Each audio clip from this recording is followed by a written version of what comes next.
여러분, 전기에 대해서 사람들이 평소에 잘 생각하지 않는 아주 기묘한 포인트가 하나 있습니다. 오늘 저희 파인만의 길에서 이 이야기를 한번 제대로 파헤쳐 보려고 하는데요. 감전사고 예방이라든가 전기 안전 수칙 같은 이야기가 아닙니다. 볼트, 암페어, 와트. 이 세 단어의 진짜 의미에 대한 이야기예요. 그리고 이 세 가지를 진짜로 이해하는 순간 세상이 정말 다르게 보이기 시작합니다. 자, 바로 질문 하나로 시작해 보겠습니다. 경찰이 사용하는 테이저건 들어보셨죠? 그 전기 충격 장치입니다. 그 테이저건에서 나오는 전압이 얼마인지 아십니까? 무려 5만 볼트입니다. 5만. 그런데 가정에서 매일 쓰는 콘센트는요? 220 볼트입니다. 5만 대 220이면 테이저건이 약 230배 더 높은 전압을 쓴다는 말이죠. 그렇다면 테이저건이 220V 콘센트보다 230배 더 위험해야 맞지 않겠습니까? 그런데 현실은 완전히 반대입니다. 테이저건에 맞은 사람은 쓰러지고 발작을 일으키지만 대부분 살아납니다. 반면 220V 콘센트에 손가락을 잘못 넣으면 목숨을 잃을 수 있습니다. 어떻게 된 겁니까? 5만 볼트가 220볼트보다 안전하다는 말인가요? 처음 들으면 코웃음 치실지 모르겠지만 이 역설 안에 볼트, 암페어, 와트 전체 이야기가 담겨 있습니다. 오늘 이걸 끝까지 들으시면 충전기 뒤에 작은 글씨가 새롭게 보이고 전기요금 고지서의 숫자가 전혀 다르게 읽히고 번개가 칠 때마다 세 가지가 동시에 머릿속에서 그려질 겁니다. 과장이 아닙니다. 저는 파인만의 길을 운영하고 있습니다. 이 채널에서는 위대한 물리학자 리처드 파인만이 평생 강조했던 방식으로 세상을 들여다봅니다. 복잡한 것을 복잡하게 설명하는 건 누구나 할 수 있습니다. 진짜 이해한 사람만이 단순하게 설명할 수 있다. 파인만이 늘 입버릇처럼 강조했던 말이죠. 오늘 이 이야기도 그 방식으로 가보겠습니다. 공식 없이, 수식 없이, 오직 이야기와 비유로. 먼저 솔직하게 여러분께 물어보겠습니다. 볼트가 뭔지 아십니까? 아마 이렇게 대답하실 겁니다. 전압이요? 그렇죠. 맞습니다. 그렇다면 암페어는요? 전류요. 와트는요? 전력이요. 그런데 여러분, 이 대답들은 사실 아무것도 설명해 주지 않습니다. 물이 뭐냐고 물었더니 H2O라고 대답하는 것과 같거든요. 화학식은 맞습니다. 그런데 그것이 물이 왜 투명한지, 왜 0도에서 어는지, 왜 수돗물에 소금을 타면 어는 점이 달라지는지를 설명해 주지는 않죠. 대부분의 사람들이 볼트, 암페어, 와트에 대해 알고 있는 것도 마찬가지입니다. 전압, 전류, 전력. 이 단어들을 외웠지만 실제로 무슨 의미인지, 어떻게 연결되는지, 왜 테이저건 5만 볼트보다 콘센트 220 볼트가 더 위험한지는 설명하지 못합니다. 그리고 솔직히 말씀드리면 이것은 여러분의 잘못이 아닙니다. 학교에서 제대로 가르쳐 준 적이 없거든요. 선생님이 칠판에 VIR이라고 쓰셨죠. 전압은 전류 곱하기 저항, 그리고 W 이퀄리 I, 전력은 전압 곱하기 전류, 이것을 외우셨을 겁니다. 그런데 이 수식을 외우면서 정작 전압이 뭐야, 전류가 뭐야, 이게 실제로 무슨 말이야?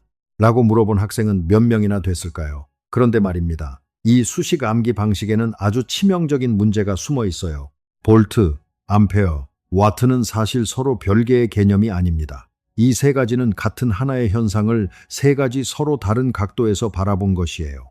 마치 한 사람을 키로 설명하는 것과 몸무게로 설명하는 것과 달리기 속도로 설명하는 것처럼 세 숫자가 나오지만 모두 같은 한 사람에 대한 이야기인 것처럼요.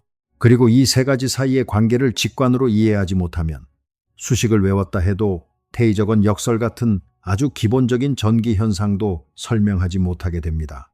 파인만이 자주 강조했습니다. 설명할 수 없다면 이해한 게 아니다라고, 공식을 외웠다고 이해한 게 아닙니다. 6살짜리 아이에게 설명할 수 있을 때 그때 비로소 이해한 것입니다. 파인만은 우리가 던지는 질문들 대부분에 숨어있는 엉터리 전제 조건들을 늘 이야기했습니다. 오늘 우리도 그 전제들을 하나씩 벗겨내 보겠습니다. 자, 그럼 가장 기본적인 질문부터 시작해 보겠습니다. 전기가 대체 뭡니까? 학교에서 배운 것들을 잠깐 옆에 내려놓겠습니다. 그리고 완전히 처음부터 다시 생각해 보죠. 세상의 모든 물질은 원자로 이루어져 있습니다. 공기도, 물도, 쇠도, 여러분이 지금 들고 계신 스마트폰도 심지어 여러분의 몸도 전부 원자로 이루어져 있어요. 원자의 중심에는 핵이 있고 그 주변을 아주 작은 입자들이 돌고 있습니다. 그 입자를 전자라고 부릅니다. 그리고 전기는요, 정말 간단하게 말씀드리면 이겁니다. 전자들이 한 원자에서 다른 원자로 이동하는 것, 그게 전기입니다. 그게 전부예요. 전자들이 줄줄이 이동하는 흐름. 도미노처럼 첫 번째가 뚝 밀리면 그 충격이 쭉 이어지듯이 그것이 전류입니다. 자, 그렇다면 이 전자들은 왜 이동하는 걸까요? 뭔가 밀어주는 힘이 있어야 하지 않겠습니까? 아무 이유 없이 전자들이 스르륵 움직이지는 않을 테니까요.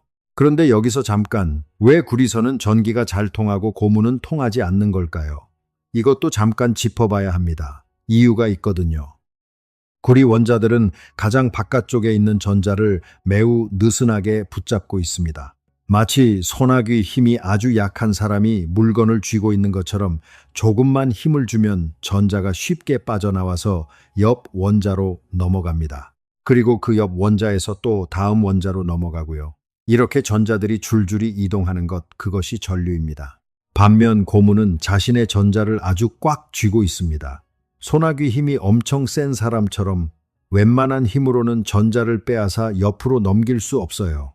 그래서 고무는 전기가 통하지 않는 절연체가 되는 것이고 전선 주변에 고무 피복을 씌우는 이유가 바로 이것입니다.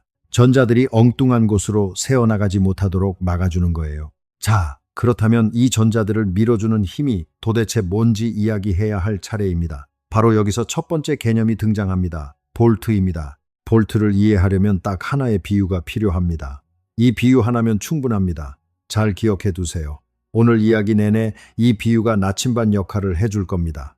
눈을 감고 잠깐 떠올려 보세요. 아주 높은 산 꼭대기에 거대한 물탱크가 있습니다.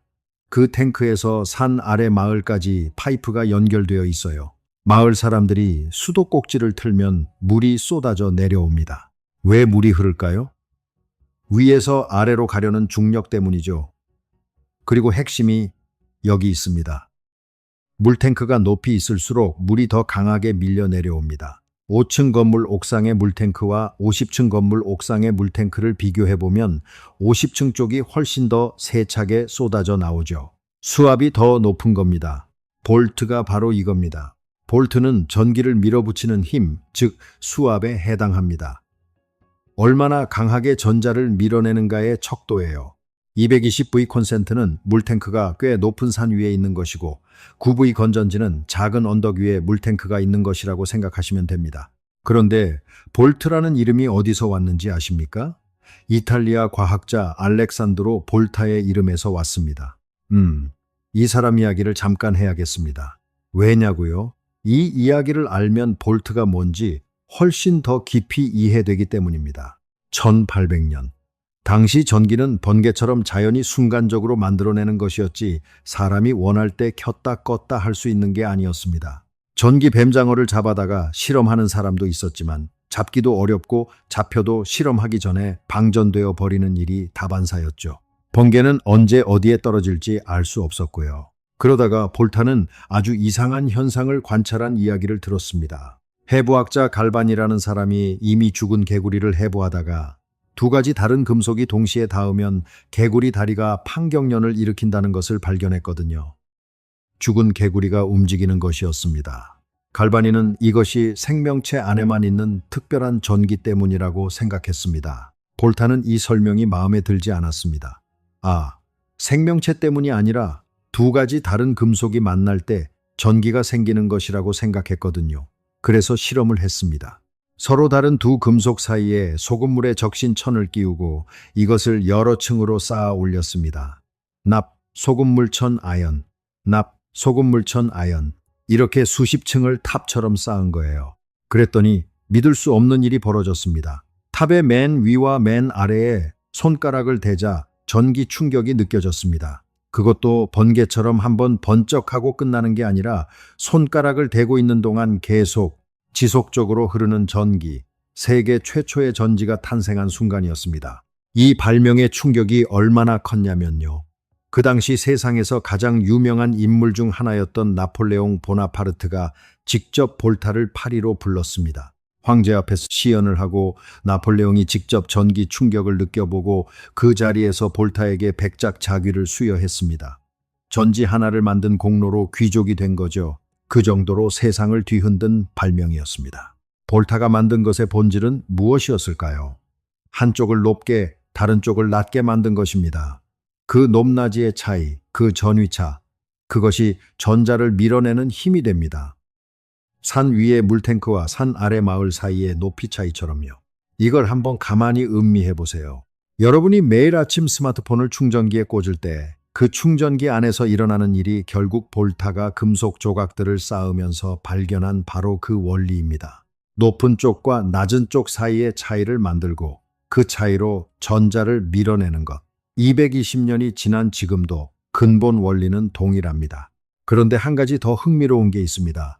볼타의 발명이 있고 얼마 지나지 않아 과학자들은 이 전지를 이용해서 정말 놀라운 실험들을 하기 시작했습니다.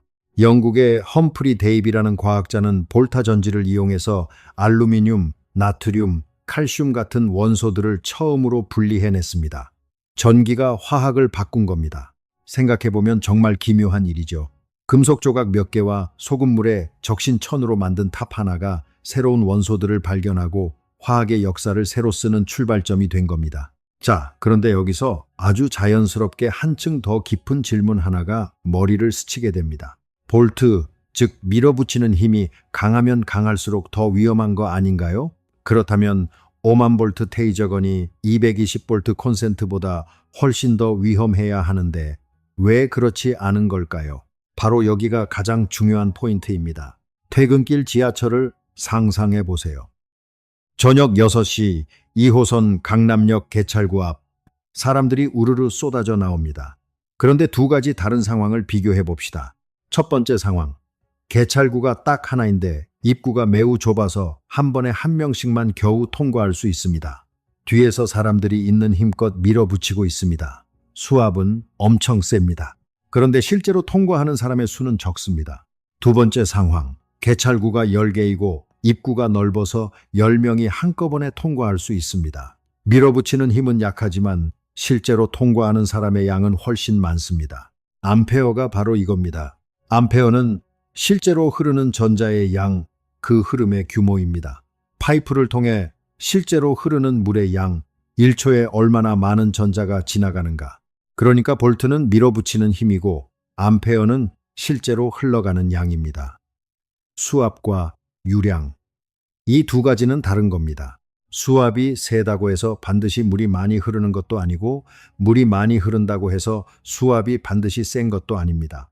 1암페어가 얼마나 큰 양인지 감이 오십니까? 1암페어라는 것은 1초에 약 6천조 개의 전자가 지나간다는 것을 의미합니다. 6천조. 지구에 사는 모든 사람의 수가 약 80억 명인데 6천조는 그보다 수십만 배 더 많은 숫자입니다. 그 엄청난 숫자의 전자들이 1초마다 줄줄이 지나가는 것이 1암페어예요. 그리고 진짜 충격적인 사실이 여기 있습니다. 처음 들으면 이게 무슨 소리야 하실 수도 있겠지만 조금만 차분하게 뜯어보시죠. 인간의 몸에 실제로 위험한 것은 볼트가 아닙니다. 암페어입니다. 의학적으로 인간의 심장을 멈추게 할 수 있는 전류의 양이 얼마인지 아십니까? 겨우 0.1암페어입니다. 100mA. 손전등에 들어가는 건전지 하나에서 나오는 전류보다도 적은 양입니다. 그게 전부입니다.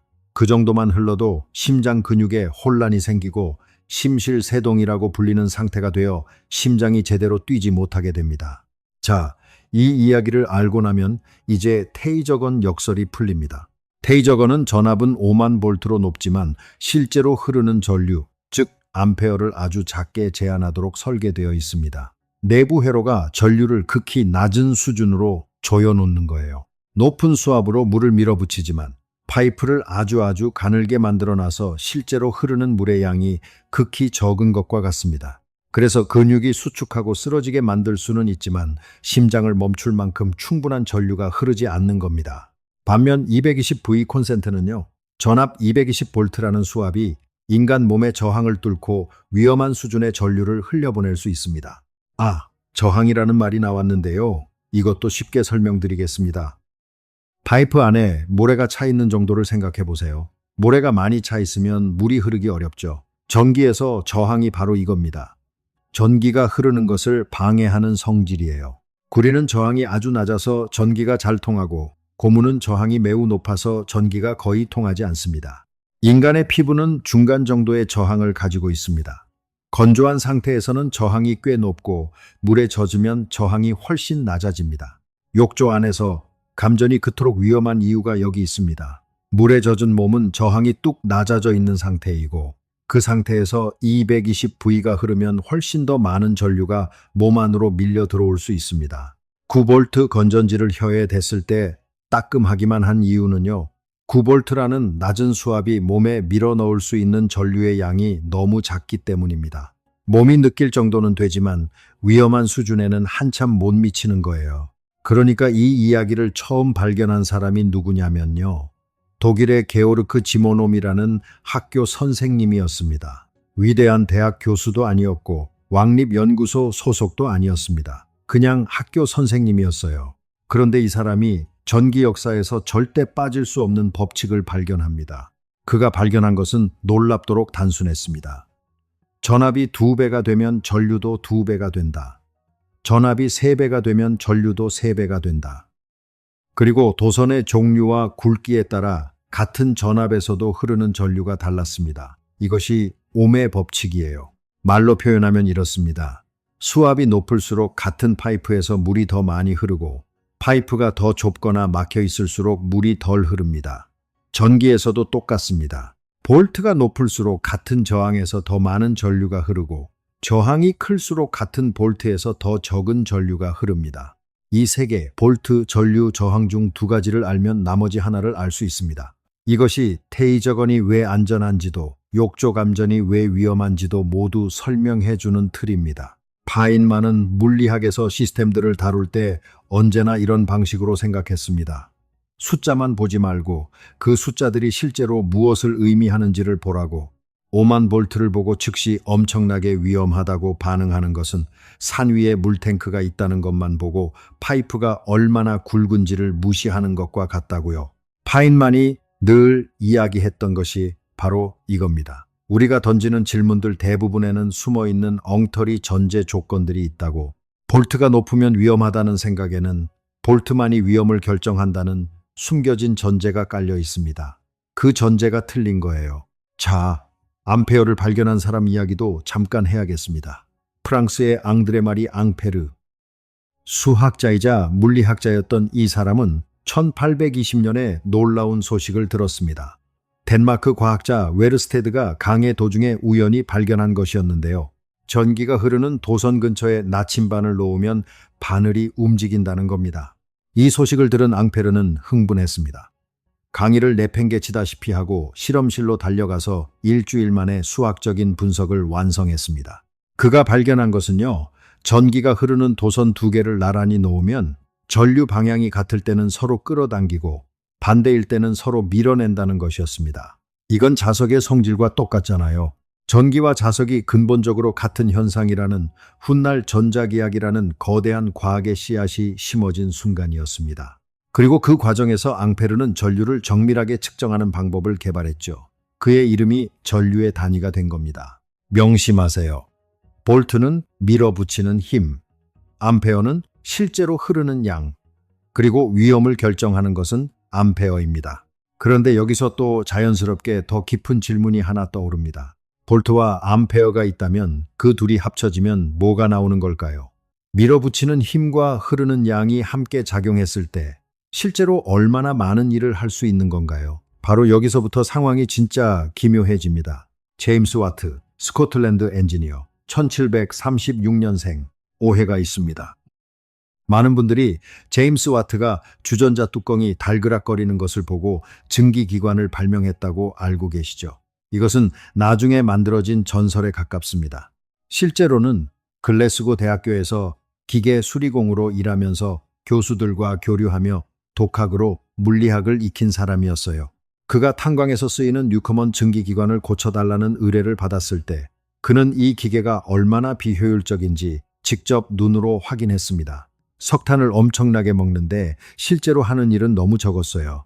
에너지의 대부분이 열로 낭비되고 있었습니다. 뉴커먼 기관은 실린더를 뜨겁게 달폈다가 차가운 물을 뿌려서 식히는 방식으로 작동했는데요. 이 과정에서 실린더 자체를 달궜다 식혔다를 반복해야 하니까 냄비를 식혔다가 다시 끓이는 것처럼 엄청난 에너지가 낭비되는 거죠. 와트는 실린더 바깥에 별도의 냉각 공간을 만들어서 수증기가 그쪽으로 이동해서 식도록 했습니다. 실린더는 항상 뜨겁게 유지하면서 냉각은 따로 하는 것이죠. 이 개선으로 같은 석탄으로 3배에서 4배 더 많은 일을 할 수 있게 됐고 이것이 산업혁명의 불꽃이 됐습니다. 그런데 와트가 자신의 개선된 증기기관을 팔려고 하니까 문제가 생겼습니다. 공장주들이 물어보는 거예요. 얼마나 강력합니까? 얼마나 일을 잘하는 기계입니까? 비교할 기준이 없었습니다. 당시 사람들이 이해할 수 있는 힘의 기준은 단 하나였어요. 말이었죠. 그래서 와트는 실제로 측정했습니다. 탄광에서 일하는 말 한 마리가 1분 동안 어느 정도의 무게를 얼마나 높이 들어올릴 수 있는지, 그리고 자신의 기계가 그 말 몇 마리를 대체할 수 있는지로 성능을 표현했습니다. 이 기계는 말 20마리의 힘을 냅니다. 마력, 영어로 호스파워의 기원이 바로 이겁니다. 역사상 가장 효과적인 마케팅 언어 중 하나였다고 볼 수 있죠. 후대의 과학자들이 와트의 이름을 따서 단위 시간당 에너지를 소비하거나 생산하는 속도를 와트라고 부르게 됐습니다. 다시 물파이프 비유로 돌아가 보겠습니다. 볼트는 수압이고 암페어는 초당 흐르는 물의 양이라고 했습니다. 그렇다면 와트는 뭐냐고요? 와트는 그 물로 실제로 할 수 있는 일의 양입니다. 수압이 아무리 높아도 물이 조금밖에 안 흐르면 물레방아를 힘차게 돌릴 수 없습니다. 반대로 물이 아무리 많이 흘러도 수압이 거의 없으면 역시 강한 힘을 내기 어렵죠. 높은 수압으로 많은 양의 물이 세차게 떨어져야 강한 힘, 즉 많은 와트가 나옵니다. 볼트 곱하기 암페어가 와트입니다. 이제 일상에서 바로 쓸 수 있는 이야기를 해드리겠습니다. 헤어드라이어를 생각해 보세요. 뒤에 보면 보통 1200W나 1800W 같은 숫자가 적혀 있습니다. 이것이 의미하는 건 이 기계가 1초에 1200줄 혹은 1800줄의 에너지를 소비한다는 것입니다. 1800W짜리가 더 뜨거운 바람을 더 많이 내보내는 이유가 바로 이겁니다. 같은 시간에 더 많은 에너지를 쓰니까요. 냉장고는 보통 100에서 200W, 에어컨은 여름에 1000에서 2000W, 스마트폰 충전은 5에서 25W, 전자레인지는 700에서 1200W 정도입니다. 그리고 전기요금 고지서에 나오는 그 숫자, 킬로와트시, 그러니까 kW, 킬로는 1000을 의미합니다. 1킬로와트시는 1000W짜리 기기를 1시간 동안 켜두는 것과 같습니다. 한 달 동안 사용한 킬로와트시의 합계에 요금을 곱한 것이 전기요금이에요. 이걸 한번 가만히 음미해 보세요. 여러분이 매달 받는 전기요금 고지서, 그 숫자는 결국 볼트와 암페어가 만들어낸 와트의 총합입니다. 볼타의 금속탑에서 시작된 이야기가 앙페르의 나침반 실험으로 이어지고 와트의 증기기관 마케팅으로 완성되어 지금 여러분의 고지서에 찍히고 있는 겁니다. 그런데 이 와트라는 개념이 보여주는 게 또 있습니다. 바로 배터리 이야기입니다. 스마트폰 배터리를 분리해서 보면 보통 3.7V, 4000mAh라고 적혀 있습니다. 이걸 어떻게 읽냐면요. 3.7V는 이 배터리가 3.7V의 전압으로 전기를 공급한다는 것이고 4000mAh는 4A의 전류를 1시간 동안 공급할 수 있다는 의미입니다. 혹은 2A를 2시간 동안, 1A를 4시간 동안이요. 이걸 와트시로 바꿔보면 3.7V 곱하기 4A시는 약 15와트시입니다. 이것이 배터리에 저장된 에너지의 총량이에요. 감이 안 오십니까? 비교를 해보겠습니다. 헤어드라이어는 1800W를 쓴다고 했죠. 스마트폰 배터리에 저장된 15와트시는 헤어드라이어를 약 30초밖에 못 돌립니다. 그 작은 배터리가 담고 있는 에너지로는 그게 전부입니다. 반면 전기차 배터리는요, 보통 50에서 100kWh 정도의 에너지를 저장합니다. 킬로와트시는 와트시의 1000배이니까요. 50kWh는 스마트폰 배터리의 수천 배에 달하는 에너지입니다. 그래서 전기차가 한 번 충전으로 수백 킬로미터를 달릴 수 있는 거예요. 그리고 전기차를 충전할 때 빠른 충전과 느린 충전의 차이도 이제 이해할 수 있습니다. 충전 속도는 와트로 표현됩니다. 가정용 콘센트로 충전하면 보통 3에서 7kW 정도이고 급속 충전기는 50kW에서 350kW까지 가능합니다. 50kW 시 배터리를 7kW로 충전하면 7시간 넘게 걸리고 50kW로 충전하면 1시간이면 됩니다. 350kW면 이론적으로 10분도 안 걸리고요. 더 높은 볼트와 더 큰 암페어로 더 많은 와트를 한 번에 배터리에 밀어넣는 것이 빠른 충전의 원리입니다. 자, 이 이야기는 우리를 훨씬 더 깊고 본질적인 진실로 데려갑니다.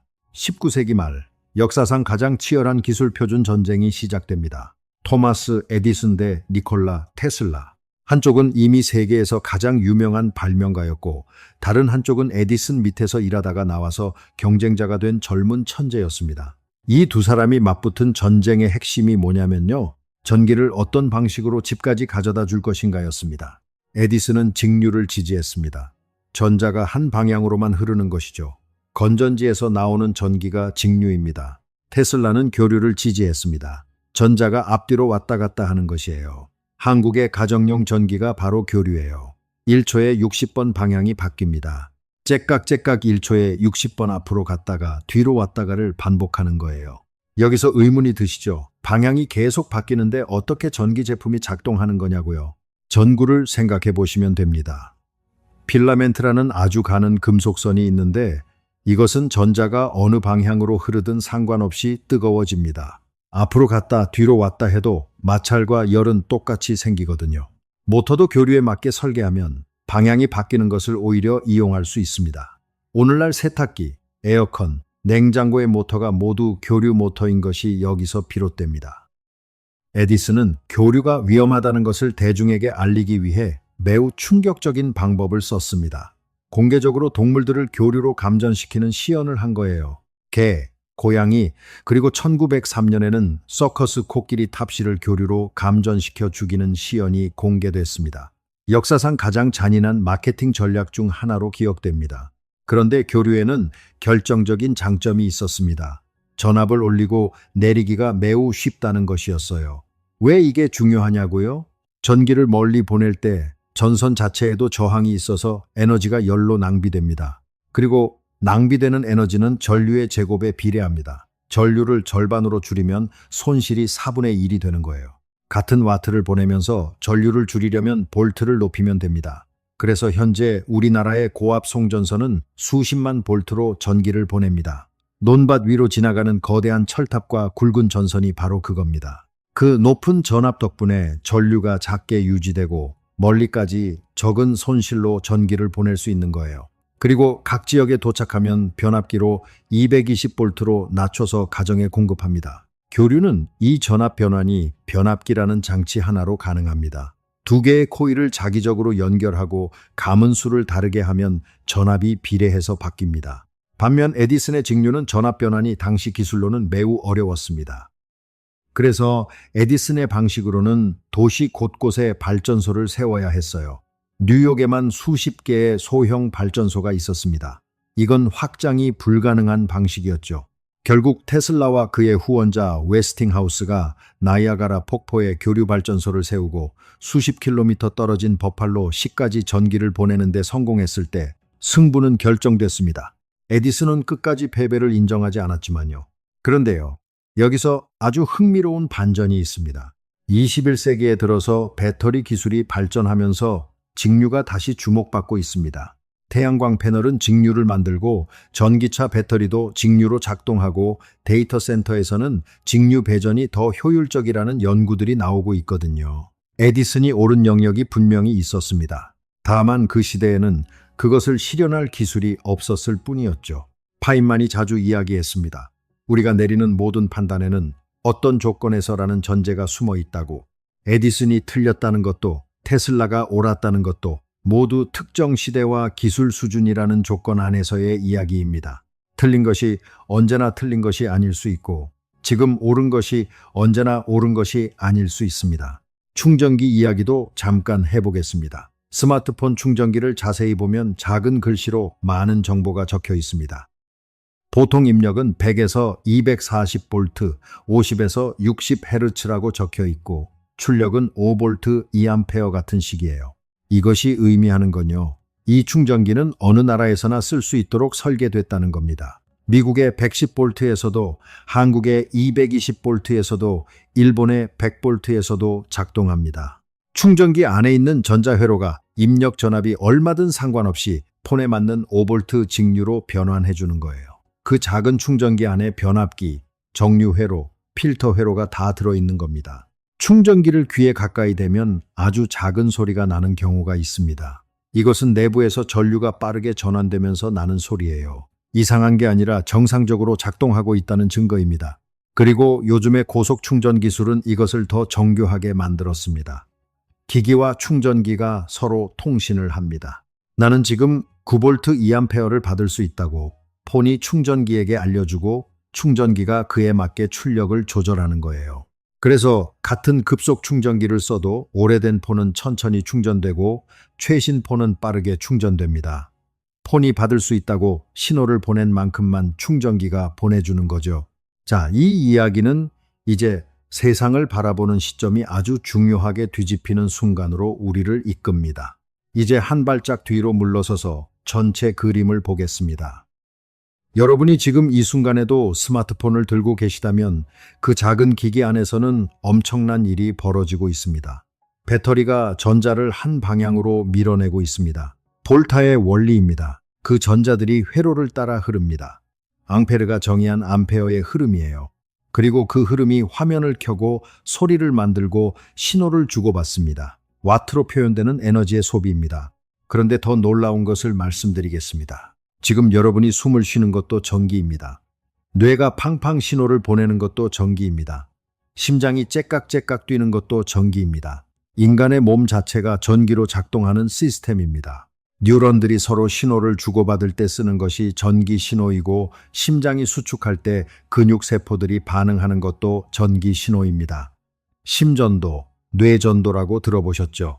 병원에서 심장이나 뇌의 전기 신호를 측정하는 검사들이에요. 그 검사들이 측정하는 것이 바로 우리 몸속에서 흐르는 전기입니다.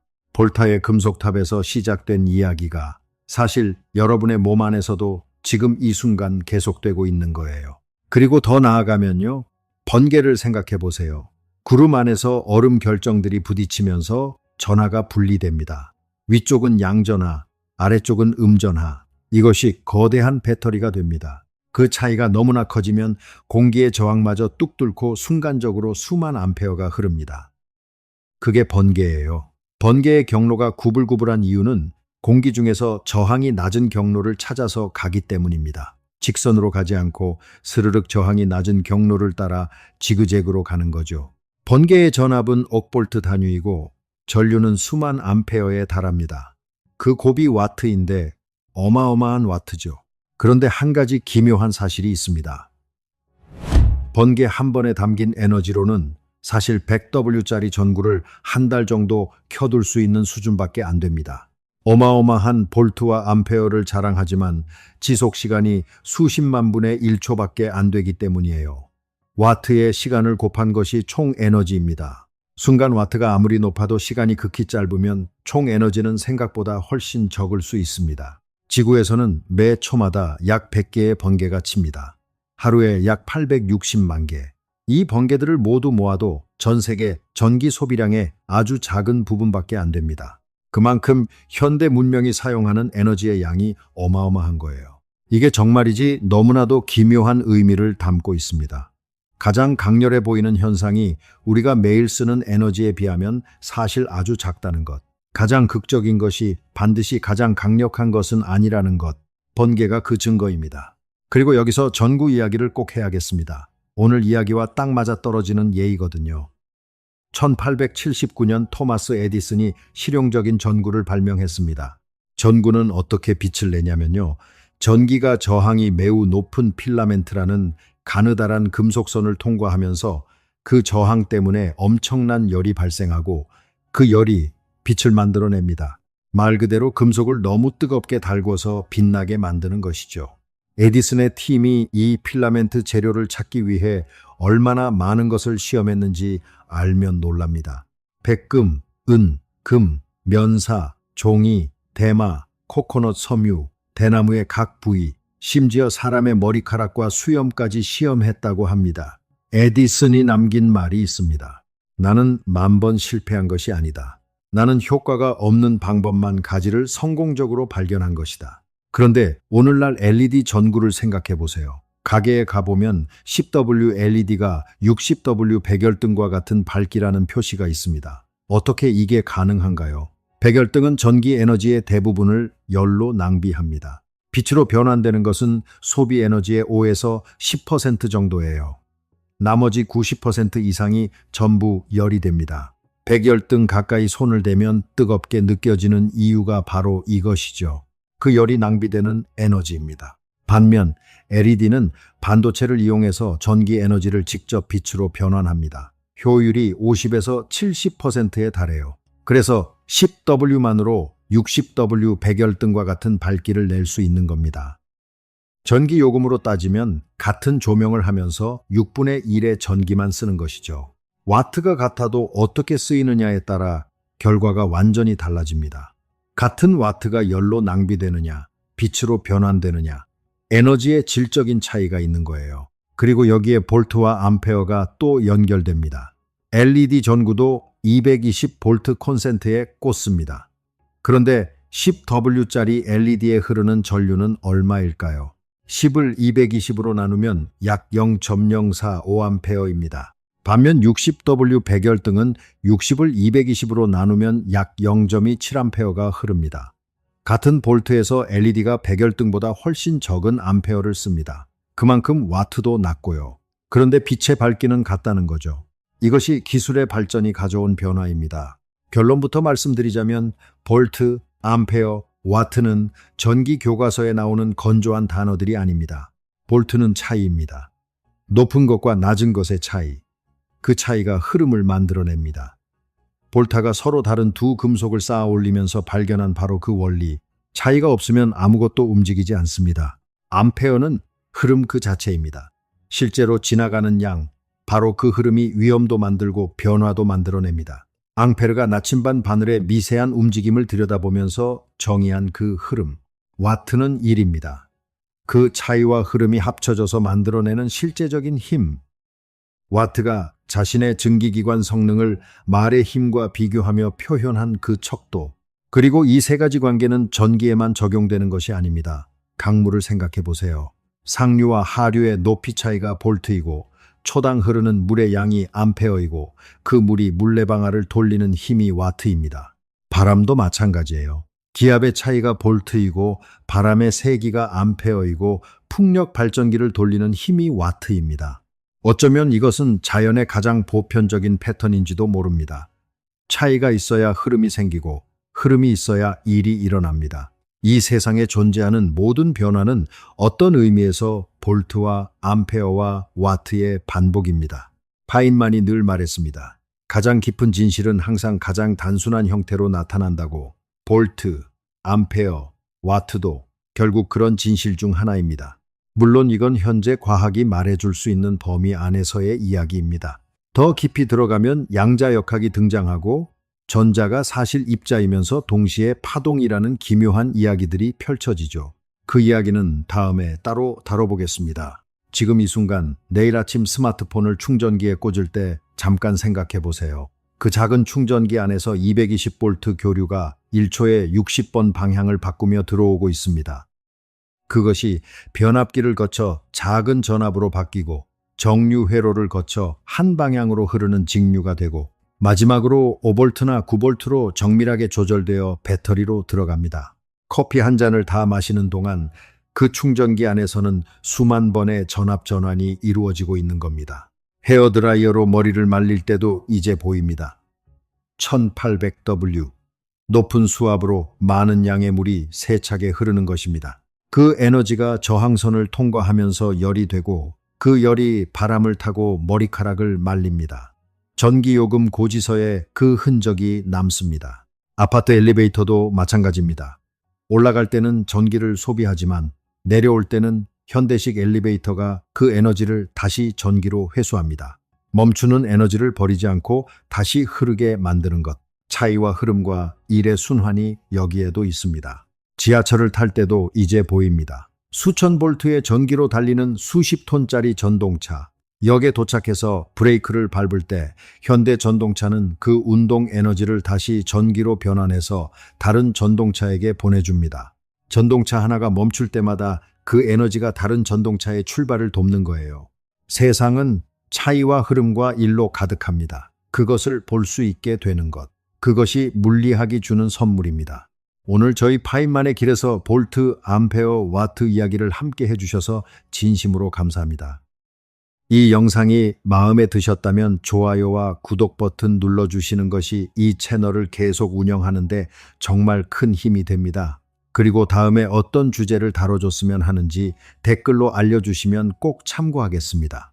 오늘 이야기를 들으시면서 한 가지가 마음에 남으셨으면 합니다. 흐름이 없는 곳에는 변화도 없다는 것. 그리고 흐름은 언제나 차이에서 시작된다는 것. 전기도 강물도 바람도 어쩌면 우리 삶도 그 원리에서 벗어나지 않습니다.